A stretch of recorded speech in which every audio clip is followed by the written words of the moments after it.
This is the iPad M1 as well as the Apple Pencil, and I am going to talk about if it is useful in 2025 for me personally and maybe for you guys. So without further ado, let's talk about it. Okay, so as mentioned, this is the iPad Pro M1, mostly because I did not see the value in upgrading to the M4 for like another $1,000 or so.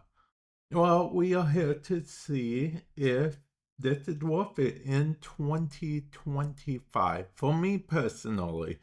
I guess the short answer, the too long did not read, but definitely feel free to still watch the video.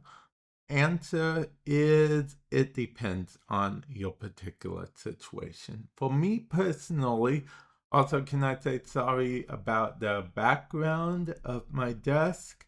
This is currently for other channels, such as you'll see the card here. It's for the channel. I don't know why it's showing up so blurry. See, it's a lot clearer, but yeah. Anyway, the channel is for Kage, which, speaking of Kage, this Pokemon trading card game pocket, I play most of my mobile games from the iPad. I actually record a lot of my mobile gameplay from the iPad. For those of you guys that don't know, you can actually swipe from the top right hand corner down and actually record both video and audio, sharing your screen as it were. And that's what I do when I'm recording actual B-roll, A-roll, sometimes if I'm using the mic as well. That's what I do. Now, as you can see, I do have a Stream Deck app on here, which if we go into there, you'll see that this is a Stream Deck type thing. It connected wirelessly to my Stream Deck. So that cool. As you can see, I am recording. That's why that stop thing appears there, in case you're wondering. And this is my actual Stream Deck.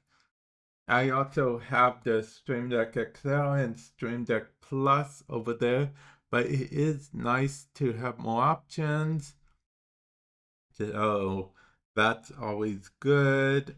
I also, as you can see, have Final Cut Pro here because I do have a Mac, but also I have an iPhone, which is right here, which is relevant for, let me go ahead and turn that off. Okay, which is relevant for if you use AirDrop a lot like I do, because that's usually what I do. I AirDrop to my Mac, and then I use my MX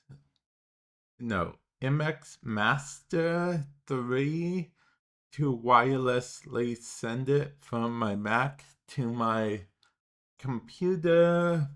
It may seem a little bit convoluted, but that's my system. So the iPad is a big part of my content creation. Let me put my phone off to the side there. Yeah, the iPad is a big part of my content creation right now. Like I said, it depends personally. Now, I don't use DaVinci Resolve on the iPad a lot because I usually use desktop, but somewhere around here, I do have an external SSD that I do plug up. I also have Warframe on mobile.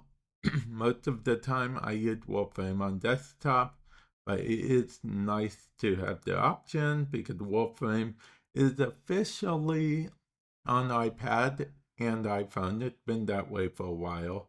I don't know when they're coming to mobile. In the future, you could be watching this and Wolframe's already on mobile. But I digress. This is main. Oh, and I'm also using just a stand I got off Amazon.